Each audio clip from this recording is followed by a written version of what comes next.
Et pour clore cette page spéciale sur la situation des migrants clandestins, sachez que l'Union européenne vient tout juste de tripler le budget de son opération de sauvetage en Méditerranée.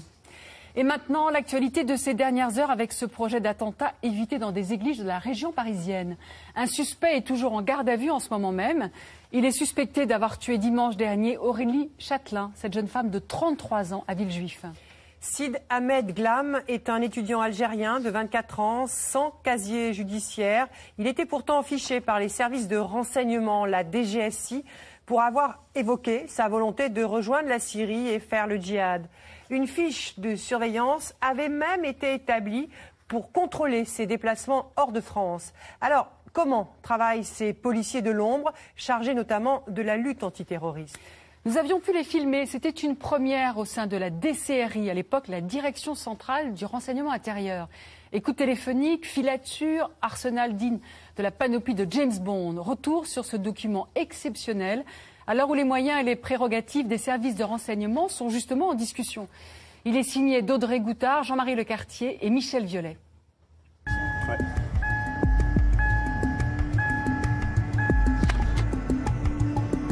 Une voiture de police anonyme, pas de signe distinctif, pas de gyrophare. Le conducteur est pressé, mais doit rester discret.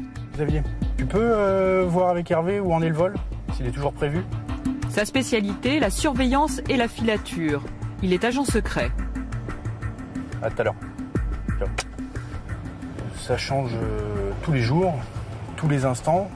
On va à Roissy dans 2 heures, on peut être à Lille. Ou être revenu ici parce que l'avion a été annulé, parce que la cible n'a pas pris son avion. Enfin, c'est assez changeant en fait. Ah, c'est l'imprévisible. C'est totalement imprévisible. La cible, comme dit le policier, c'est l'homme qu'il doit prendre en chasse aujourd'hui. Une filature pour le compte de collègues de services étrangers. Ceux-ci viennent d'envoyer une alerte. Un suspect qu'il surveille depuis plusieurs mois a pris l'avion ce matin, destination Paris.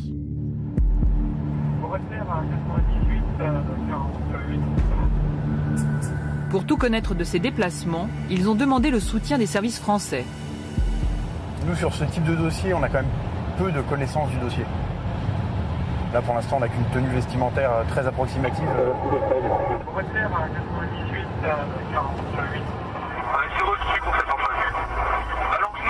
Peu d'éléments, mais le policier ne travaille pas seul. Son équipe est déjà sur place. Engagé ce matin, il y a 7 garçons, une fille. Et vous vous déguisez ? On se désilhouette, en fait. On change d'apparence vestimentaire assez facilement. Le filocheur idéal, il n'est pas de très grande taille, il ne faut pas qu'il fasse 1m90 tout en muscles. C'est un monsieur tout le monde. Le filocheur, comme il l'appelle, c'est celui qui mène les filatures. Arrivé à Roissy, terminal international. L'opération est maintenant clandestine, pas question de se faire remarquer. Nous suivrons en caméra cachée. Le policier nous sert de guide pour repérer ses collègues cachés dans la foule. Vous avez à droite le gars qui fait les mots croisés sur son journal. Cet homme, c'est un agent secret. Les 2 autres n'ont rien à voir, mais par contre au milieu, oui, c'est chez nous. Celui qui dort ou fait semblant. Lui, un policier, passager parmi les autres.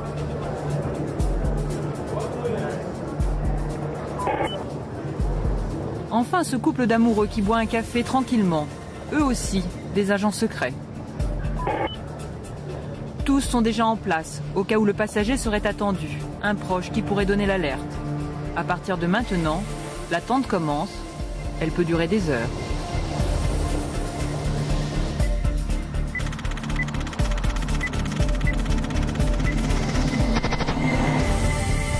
Bienvenue dans un monde très discret.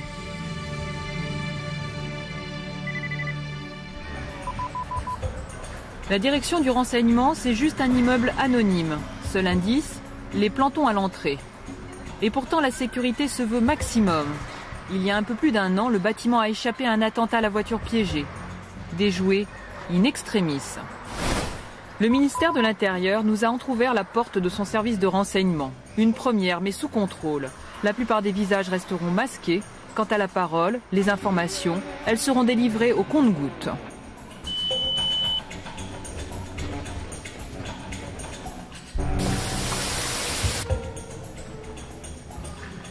Le sésame, c'est ce badge. Sans lui, aucune porte ne s'ouvre. Et il y en a beaucoup. Pas question qu'ils nous perdent de vue. Tout le monde ici est pisté. La direction de la surveillance du territoire, les renseignements généraux n'existent plus. Tous sont regroupés maintenant dans un même service baptisé la DCRI, la Direction centrale du renseignement intérieur. Voilà, hein. Donc vous avez là certains dossiers qui ont fait vivre la DST et puis maintenant la DCRI. Voilà. C'est quel type de dossier? C'est des... Ce sont des dossiers sur les grosses affaires du contre-terrorisme. Hein, voilà. Notre guide est le responsable de la lutte antiterroriste. Ça c'est pareil, mais ça ce sont les dossiers actuels. C'est pas très rempli quand même. Non, vous voyez, parce que le reste est là. Car tous les soirs, le bureau doit rester vide. Donc tous les soirs, ce que vous voyez sur mon bureau rentre dans cette armoire. C'est quoi, c'est une règle? Comment ça... Ah mais bien sûr, c'est une règle, c'est vrai pour tout le monde. Est-ce que chacun sait ce que fait l'autre? Non. Non. C'est moyen pour l'ambiance, non? Ah, pas du tout, non. Pourquoi? Au contraire. Il y a des machines à café?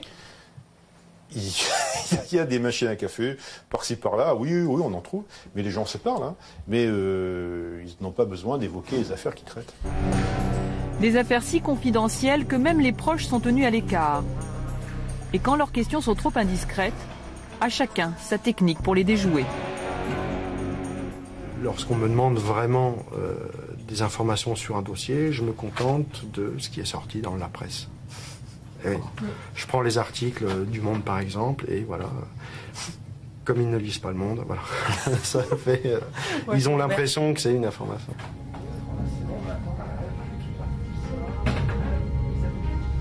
À 2 pas du bureau du grand patron, nous sommes au cœur du système. Les ordres partent d'ici. Même les écrans des ordinateurs sont classés secret défense. Interdiction de les filmer. Ils sont des contacts directs avec les autres services de renseignement français, étrangers, mais aussi avec l'Élysée et Matignon. C'est là où arrive tout le courrier, tous les messages, que ce soit des informations, que ce soit des demandes d'informations. Tout arrive ici, tout est redistribué d'ici, avec des gens qui sont spécialement recrutés pour ça, parce qu'ils ont une bonne connaissance de la direction, ils ont une bonne connaissance du travail, ils savent percuter très rapidement, et surtout, ils savent à qui ils doivent envoyer les informations pour qu'elles soient analysées le plus rapidement possible et à qui ça va servir. Nous sommes autorisés à filmer dans ce service. Ces agents sont les plus sollicités. Oui. Tu as des nouvelles de Ici, les policiers s'occupent d'une branche islamiste la plus virulente contre la France. Tu peux essayer de les appeler pour voir ce que ça donne? Ouais, tu me tiens au courant? Ouais, je te tiens au courant. Merci. Je t'en prie. Nous, notre mission, c'est de déjouer un attentat avant qu'il soit commis. Démanteler un groupe, neutraliser d'une manière ou d'une autre des individus qui seraient prêts à fomenter un attentat. Donc on ne peut strictement rien laisser au hasard. C'est impossible. Des menaces contre la France, il en reçoit une dizaine par jour. Dans sa main, l'une d'elles.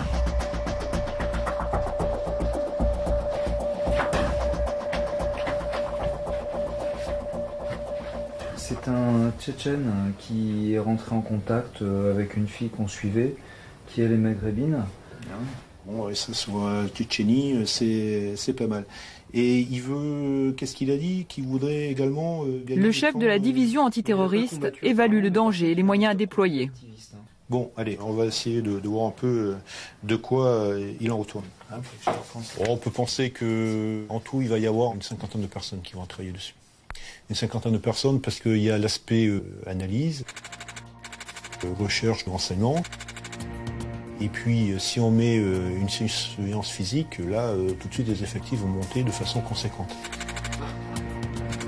Il faut que, très vite, on localise cet individu, qui sont les contacts de ce jeune, que ce soit en France ou dans les pays qui mènent à cette terre de djihad. Tout connaître de ceux qu'ils appellent leurs cibles. Nous allons entrevoir de quelle façon.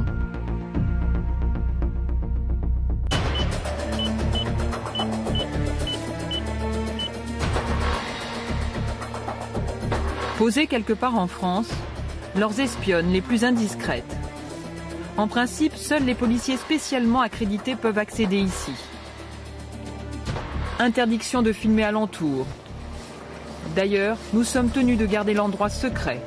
C'est ici que les policiers tentent de pister les terroristes jusqu'au bout du monde. Et cela se fait par les airs.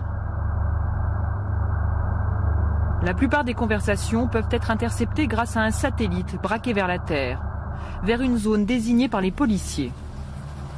Comme un aspirateur, il avale tout. Les conversations d'un téléphone fixe, d'un mobile, le contenu des courriers électroniques et même des fax. Cryptés ou non, pour lui c'est pareil. Des millions d'informations arrivent ici chaque jour. Les trier, c'est le travail de ces ordinateurs. Il classe par numéro de téléphone et par zone géographique, isole ce qui intéresse les policiers. Pour les personnes concernées, plus d'intimité, plus de vie privée.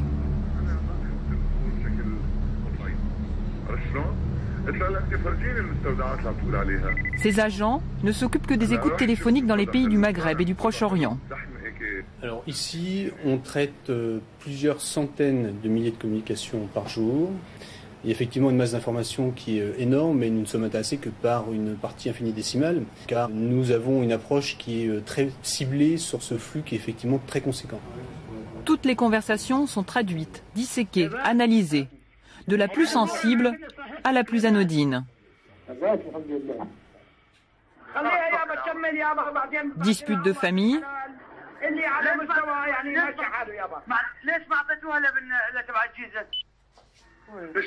discussions d'affaires,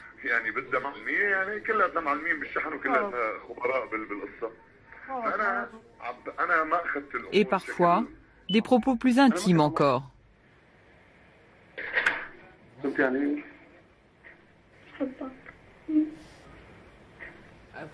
À quoi servent ces conversations? Comment vont-ils les utiliser? Dans la pièce, c'est le silence. Nous n'en saurons pas plus. Apparemment, nous avons atteint la limite pour ces policiers et nous n'obtiendrons pas de réponse à nos questions.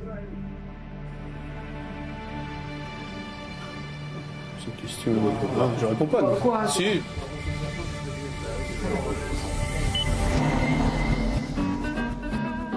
Récolter toutes ces informations, aussi intimes soient-elles, c'est stratégique, selon le service de renseignement.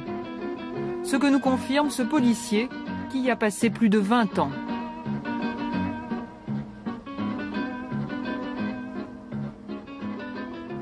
Lorsqu'une personne est, j'allais dire, fait l'objet d'une enquête, elle a plus de vie privée, parce que sa vie privée se confond avec sa vie de délinquant.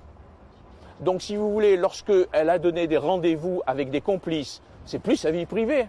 Lorsqu'elle demande à quelqu'un de lui apporter du matériel, s'il n'est pas prudent au téléphone, de lui dire tu vas m'acheter du nitrate, tu vas m'acheter des montres pour des systèmes de mise à feu, c'est plus sa vie privée, ça. Si vous voulez, c'est sa vie d'homme qui est engagé dans une activité terroriste. Et ça, pour vous, ça lui justifie le fait de ramasser autant de renseignements aussi privés, aussi divers? Mais si vous voulez, quand vous faites une écoute téléphonique, vous ne pouvez pas demander à la personne, lorsqu'elle appelle, de dire « bon, ça c'est ma vie privée, hein, j'ai rendez-vous, je vais chercher mes enfants à la crèche, ça c'est ma vie privée », et en même temps faire la différence en disant « bon, maintenant j'ai rendez-vous avec 2 complices pour préparer un attentat ». Tout se mélange, et donc il y a des parties qui ne présentent aucun intérêt. Pour pas pression? Mais quelle pression de dire qu'il a sa famille? Non, il a aucun. Une maîtresse? Une maîtresse, vous savez, les gens maintenant, on en rigole. On en rigole d'avoir une maîtresse. Et pourtant, ces informations privées sont utilisées. Beaucoup enrichissent le fichier antiterroriste. Il s'appelle Christina. À l'intérieur, près de 3 millions de noms. Des personnes soupçonnées d'atteinte à la sécurité de l'État en France et à l'étranger, mais aussi leurs proches et leurs relations. Christina est née il y a 1 an de la fusion de 2 bases de données, celle des renseignements généraux et de la DST. Comme ses prédécesseurs, ce fichier ne peut être contrôlé qu'après une procédure spéciale. C'est quelque chose qui est totalement légal, déclaré, ça voit le jour. Secret défense quand même, celui-là. Alors évidemment, tout ce qui est à l'intérieur Ce sont des informations classifiées, donc évidemment, c'est la raison pour laquelle il est destiné à l'usage exclusif de la DCRI. Au bout d'un moment, ce fichier devient une grande mémoire commune. Donc évidemment, on ne les intègre pas au regard ni de leur nationalité, ni de leur religion, ni de quoi que ce soit, mais par contre au regard des individus qui sont impliqués dans des activités terroristes ou qui sont susceptibles de l'être. Donc là, on va démarrer une enquête. La première chose qu'on va faire, c'est qu'on va voir, on va regarder si cette personne est connue de nos fichiers, soit lui, soit des gens de son entourage. Nous avons obtenu une démonstration de ses capacités. L'analyste entre le nom d'un homme présenté comme un islamiste radical. La machine cherche parmi des millions de données. Elle fait ses recoupements et finalement trouve. Sa fiche apparaît. À l'intérieur, des éléments très précis sur sa vie privée et professionnelle. Je sais où il habite, je connais son environnement familial, qui a priori est stable. Alors, je peux voir par exemple s'il a des frères et sœurs. Son père a cherché du travail dans la sécurité. Je sais que, par exemple, il a assisté aux commémorations de la déportation du peuple tchétchène, donc le 23 février. Et de là, on peut détecter certains profils potentiels pour le djihad, puisqu'on a généralement affaire à des jeunes désocialisés, qui n'ont plus de repères, qui sont à cheval entre deux cultures, qui n'ont en général connu que la guerre. C'est pas un peu Big Brother, tout ça ?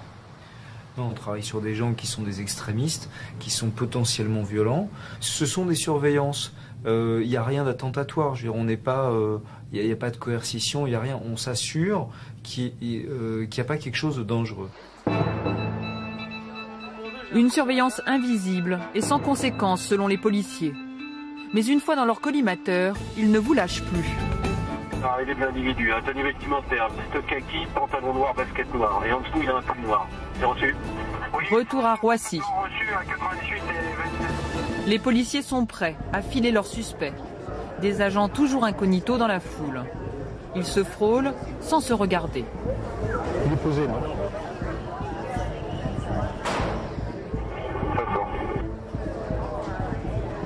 Le voilà. Il n'a pas repéré le policier derrière lui, ni ceux qui s'apprêtent à le prendre en filature. Les policiers ne doivent pas le perdre, sinon aucune chance de le retrouver.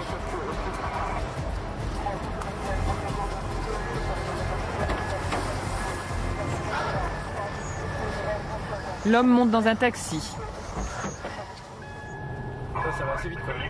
150 km/h au compteur, la routine. Slalom entre les voitures jusqu'à Paris. Et là, vous vous sentez comment sur une filature comme ça ? Bien, très bien. Il y a toujours le petit moment où là, quand c'est parti de Roissy, on n'a pas envie de le rater. Donc, mais on le fait tellement, on le fait tous les jours. Donc si on le faisait rarement, à la limite, ça pourrait être peut-être plus excitant. Là, il y a toujours l'envie de l'avoir, mais on arrive à gérer quand même.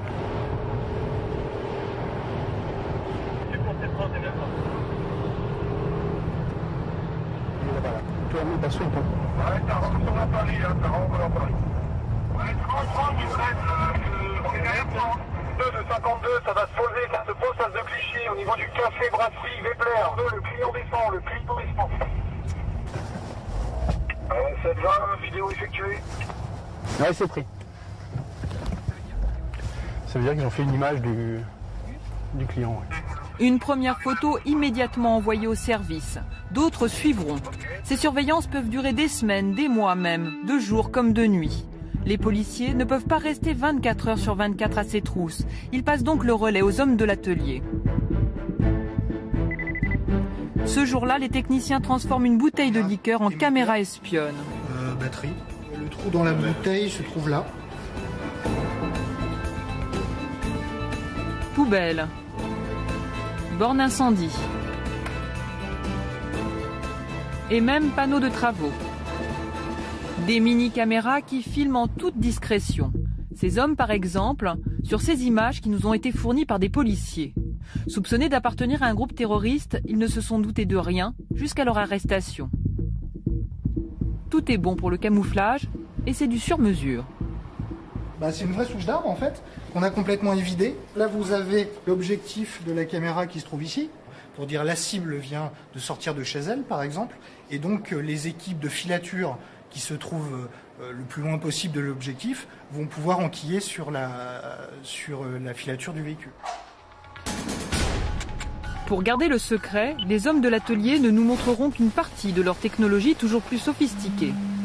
D'ailleurs, peut-on un jour imaginer qu'elle remplace le policier ? Le mythe, le rêve du tout technique avec des machines, des super ordinateurs qui permettraient d'arriver à des résultats fantastiques au cœur d'un réseau terroriste, puisque c'est la matière qui nous occupe là. Non, ça fait partie de la science-fiction et ça n'existe pas. En fait, ici, le nerf de la guerre, c'est le renseignement humain. Il y a 2 ans, nous avions pu filmer un policier avec son informateur. Celui-ci a une mission, infiltrer les réseaux islamistes.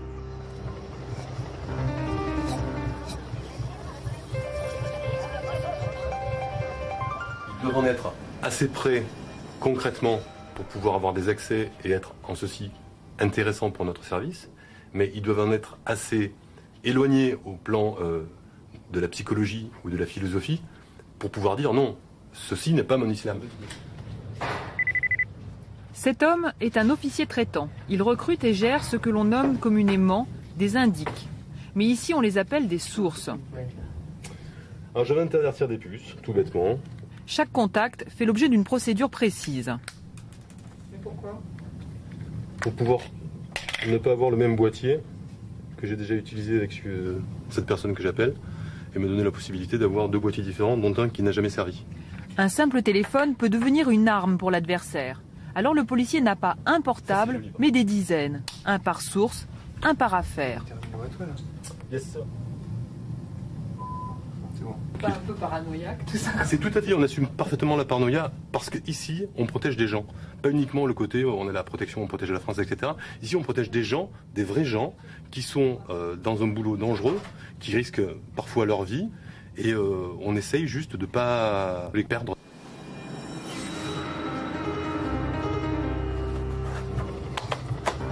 Nous allons l'accompagner jusqu'à son rendez-vous secret. Le temps de l'interroger sur le profil et les motivations de ces mystérieux informateurs. Comment les incite-t-il à collaborer ? Quel pacte passe-t-il avec eux ?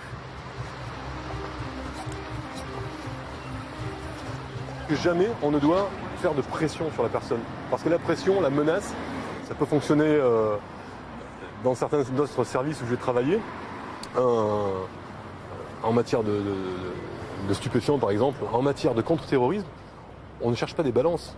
Ce sont des gens qui ont vraiment une idée, qui ont vraiment le sentiment de travailler avec nous, pas pour nous. Ce policier ne pratiquerait donc aucune pression sur ses sources. Des propos impossibles à vérifier.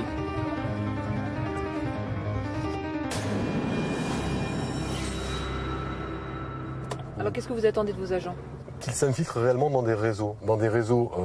De terroristes potentiels, de gens, il y en a qui veulent tout faire péter uniquement parce qu'ils ont un grain, de gens qui veulent éradiquer tous les mécréants, et les mécréants, c'est nous tous, et y compris d'autres musulmans.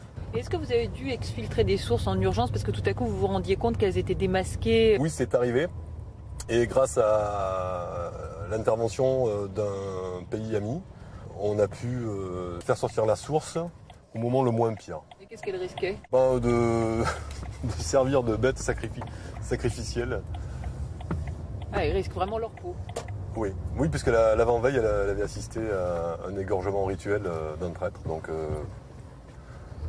le lendemain, elle a pris ses clics et ses claques. Risquer sa vie ou mourir. Avant de se rendre à son rendez-vous secret, le policier nous donne une dernière clé. Toutes les affaires de contre-terrorisme qui ont été résolues en Europe ces dernières années, toutes ont été résolues grâce à des sources humaines.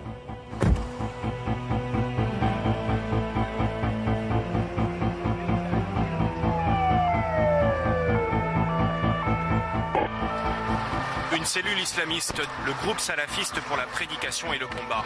Pour avoir été identifié comme proche du GIA, le groupe islamique armé, le bilan des 2 perquisitions évoque bien la piste d'un attentat.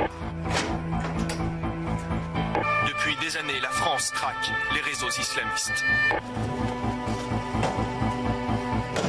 responsables sont soupçonnés d'avoir recruté des candidats français pour le djihad. Comme le révèle ce matin Libération, il aura fallu 7 ans d'enquête avant de clore le dossier. Depuis le dernier attentat de décembre 1996 à Port-Royal, on a pu démanteler une quinzaine, un peu plus de 15 d'ailleurs, réseaux qui préparaient effectivement des attaques sur le sol national. En France aujourd'hui, 350 islamistes interpellés par la DCRI sont sous les verrous. Pour chacun, il y a eu une enquête et des auditions sous la responsabilité du parquet antiterroriste, puis une condamnation par un tribunal. Malgré ces garde-fous, peut-on affirmer que le système est fiable? Des innocents peuvent-ils être mis en cause?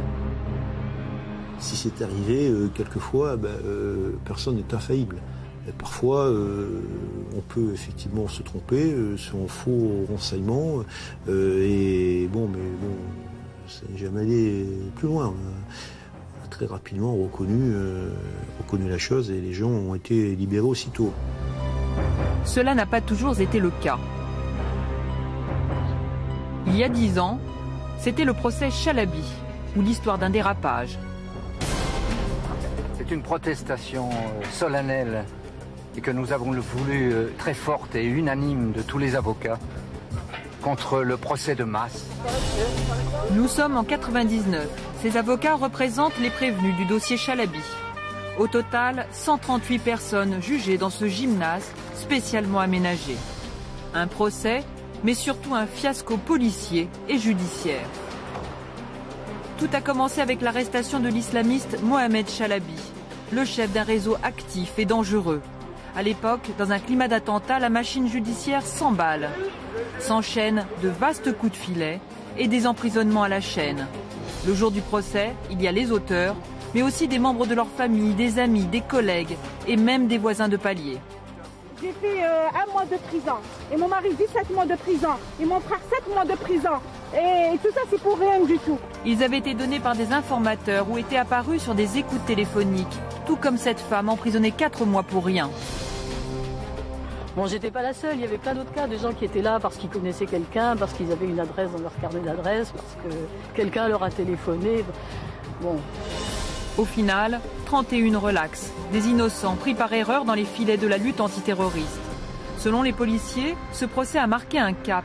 Depuis, des enseignements auraient été tirés.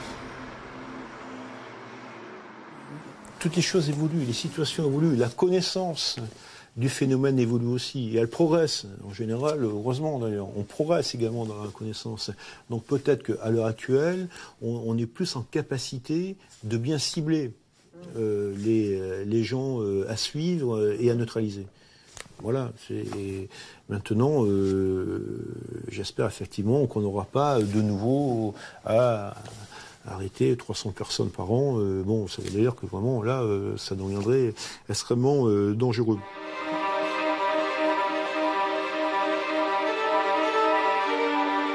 La DCRI est aujourd'hui présentée comme un service de renseignement spécialisé. Selon son patron Bernard Scarsini, sa mission est la protection de l'intégrité de l'État, de ses intérêts. Mais enquête-t-il toujours sur les affaires dites sensibles?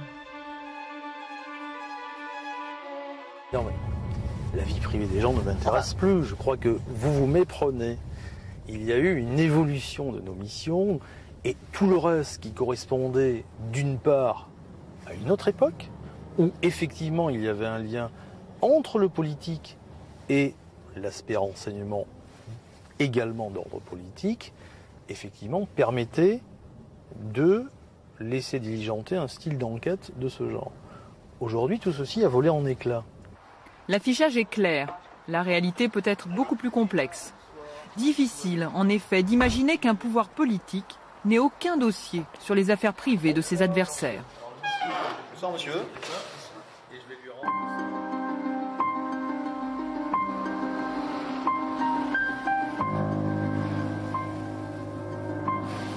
Comme chaque soir, le policier détruit une partie des informations de la journée.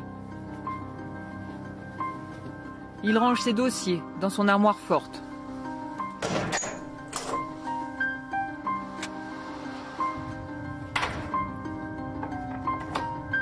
Comme la plupart de ceux que nous avons suivis durant le tournage, c'était la première fois qu'une caméra entrait dans son quotidien discret.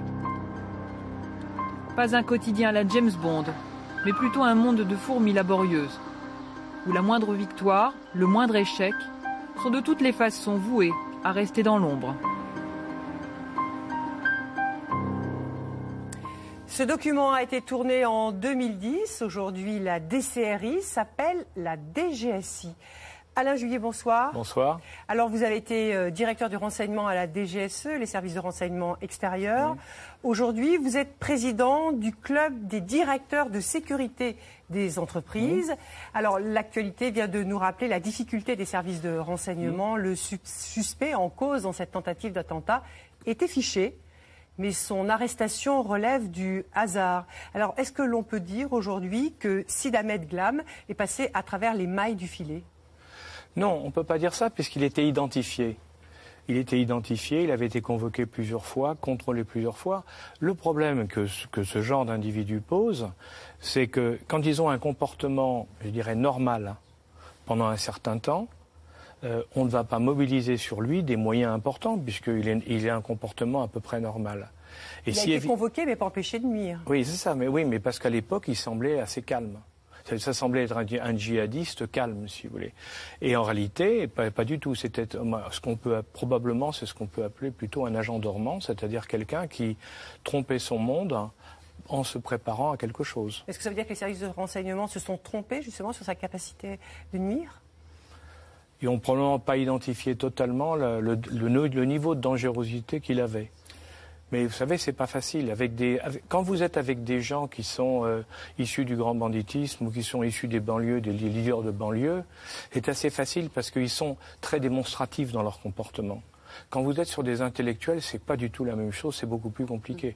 Nous, on l'a connu avec Action Directe, avec les Brigades Rouges, on l'a connu de chaque fois qu'il y avait des intellectuels au milieu. C'est beaucoup plus difficile à gérer parce que ces gens-là sont intelligents et sont capables de dissimuler beaucoup plus que d'autres. Alors Alain Juillet, une nouvelle loi sur le renseignement est en discussion en ce moment. Si elle est votée, elle permettra de pratiquer des écoutes plus intrusives qu'auparavant. Par exemple, poser des micros dans une voiture, dans un appartement, sans l'aval d'un juge. Alors est-ce que vous pensez que ces nouvelles mesures vont améliorer la lutte antiterroriste ? Je crois qu'il n'y a aucun doute là-dessus, si vous voulez. Alors on peut parler bien sûr de cette loi en disant qu'elle est restrictive de certaines libertés, qu'il y a peut-être certaines parties qui ne sont pas tout à fait bien écrites, mais sur le fond, il faut dire la vérité, c'est une nécessité absolue. Il faut que nos concitoyens comprennent que nous sommes dans une espèce de guerre, une guerre qui ne peut pas, on ne veut pas donner le nom de guerre, mais c'est une réalité dans laquelle nous avons des gens qui sont là pour déstabiliser, pour faire peur, pour déstabiliser le pays, pour retourner les gens et les convaincre que le califat et donc l'islamisme salafiste est la solution la meilleure. Et à partir de ce moment-là, il faut qu'on puisse employer les moyens nécessaires pour les identifier et les mettre hors d'état de nuire. Parce que s'opposer aujourd'hui en disant moi je ne veux pas, par exemple je ne veux pas qu'on mette des micros, ok. Et quand il y a un attentat, qui prend la responsabilité ? Ceux qui sont opposés maintenant ? Alors que nous savons, nous, que si on peut placer par exemple un micro sur quelqu'un qui est identifié, parce qu'il y a des règles, on ne fait pas comme ça, quelqu'un qui est identifié comme dangereux, on va peut-être pouvoir détecter avant la chose. On ne peut pas toujours reposer sur un hasard comme celui qui vient de se passer, où le gars se tire une balle dans la jambe, parce que ça, c'est un coup de chance. Alors, sinon, l'attentat, il aurait eu lieu. Alors justement, pour revenir à cet attentat évité, là, concernant le profil du suspect de Sid Ahmed Glam, on sait ce soir que c'était un bon étudiant de 2011 à 2013 dans une école informatique parisienne, que depuis il avait arrêté ses études, qu'il avait donc été convoqué à 2 reprises à la DGSI. Est-ce que son profil vous surprend ? Non, parce que si vous voulez, dans les mouvements terroristes, c'est-à-dire tous les mouvements terroristes, il n'y a pas que celui-là. Dans tous les mouvements terroristes, vous avez toujours 2 types de gens. Vous avez les intellectuels. Quand je dis les intellectuels, ceux qui ont fait des études supérieures, qui peuvent aussi occuper des fonctions de cadre dans des entreprises, et qui, eux, vont mener le combat terroriste avec une autre pratique, c'est-à-dire en essayant de mieux s'intégrer dans la société pour la détruire. Alors que quand vous prenez, je dirais, les fantassins du terrorisme, et c'est pas du tout péjoratif, mais ceux qui vont être en dessous, eux, ils ont des comportements beaucoup plus simplistes, ils sont manipulés, ils font ça dans un cadre d'une manipulation, alors que les intellectuels, ils font ça dans le cadre d'une conviction. Ce n'est pas du tout pareil. Et c'est beaucoup plus difficile à gérer. Selon vous, ces intellectuels, il en existe beaucoup en France ? Je pense, alors, il y en a un certain nombre. Il y en a un certain nombre qui sont plus ou moins identifiés. Combien ? Je n'ai pas les chiffres, je ne peux pas vous dire parce que c'est compliqué. Mais ce qui est certain, c'est que ces intellectuels qui existent et qui sont capables sur le Coran, par exemple, de vous répondre certainement beaucoup mieux que le font la plupart des terroristes dont on a pu parler jusqu'à maintenant. Mais ces intellectuels, c'est aussi des gens qui, pour certains, ont été faire le djihad, ont été identifiés au djihad comme des combattants formidables, parce qu'il y en a, et qui ensuite ont été conditionnés pour revenir comme agents dormants, avec l'autorisation de se comporter comme un occidental, c'est-à-dire sans barbe, sans djellaba, sans aller à la mosquée, en buvant de l'alcool, jusqu'au moment où ils reçoivent l'ordre d'attaquer. Ils passent à l'action. Alors, selon vous, Alain Juillet, quel est le danger que redoutent le plus les services de renseignement aujourd'hui ? Je crois que les services de renseignement, leur travail, c'est de faire du renseignement, si vous voulez. Donc, ce qu'ils redoutent le plus, c'est de ne pas avoir les moyens suffisants pour pouvoir le faire. Infiltrer un réseau de djihadistes ou le surveiller, si vous voulez, contrôler tous ceux qu'on a identifiés, que le ministre de l'Intérieur ou le Premier ministre ont décrit, ou donné en chiffres. Pour arriver à les surveiller à peu près, il faut des moyens. Mais pas seulement des moyens humains, il faut aussi des moyens techniques. Et c'est ça dont on a besoin. Un service de renseignement, s'il n'a pas les moyens nécessaires pour faire son travail, il est aveugle. Est-ce qu'il les a aujourd'hui, ces moyens ? Je pense qu'il va les avoir avec la loi. Pour le moment, si jamais cette loi est votée, donc fin juin. Ah oui, il est certain que si cette loi est votée, ils auront les moyens. Avant, ils avaient certains de ces moyens, mais non officiellement ou de manière beaucoup moins claire. Donc c'était pas bon. Parce que ce sont des fonctionnaires, et les hauts fonctionnaires ou les fonctionnaires, ils doivent respecter la loi, ils doivent respecter les règles. Donc pour qu'ils puissent travailler bien, il faut qu'ils soient dans un cadre légal. Ça, c'est clair et net. Or, on n'était pas jusqu'à maintenant. La meilleure preuve, c'est que, regardez, dans ce texte, ça n'a rien à voir, et pourtant ça a beaucoup à voir. On commence à dire dans ce texte, par exemple, qu'en aucun cas on doit donner les noms des agents de renseignement. Bon, c'est très important parce que ce que personne ne se rendait compte, c'est que si vous donnez le nom d'un agent, toute sa famille est mise en danger face aux terroristes. Merci beaucoup. Merci Alain Juillet. Merci Alain Juillet pour ces explications. Et merci à vous tous de nous avoir accompagnés tout au long de cette émission spéciale. Vous pouvez nous retrouver sur france2.fr pour nous faire partager vos commentaires et vos réflexions. Rendez-vous jeudi prochain pour un nouveau numéro d'Envoyé spécial. Et dès samedi, ne ratez pas un rendez-vous exceptionnel à 14h dans Mon Envoyé spécial. Oui, cette fois, c'est le comédien Samuel Le Bihan qui a choisi le reportage que vous allez découvrir. Il s'agit de Hong Kong, la vie en cage, un document sur la surpopulation et les logements minuscules de centaines de milliers de personnes. Samuel Le Bihan nous expliquera pourquoi il a fait ce choix. Et maintenant, la soirée d'info continue sur notre chaîne. Tout de suite, c'est complément d'enquête avec cette question. Est-ce que les consommateurs paient le juste prix ? Réponse avec vous, Nicolas. C'est à vous, Nicolas.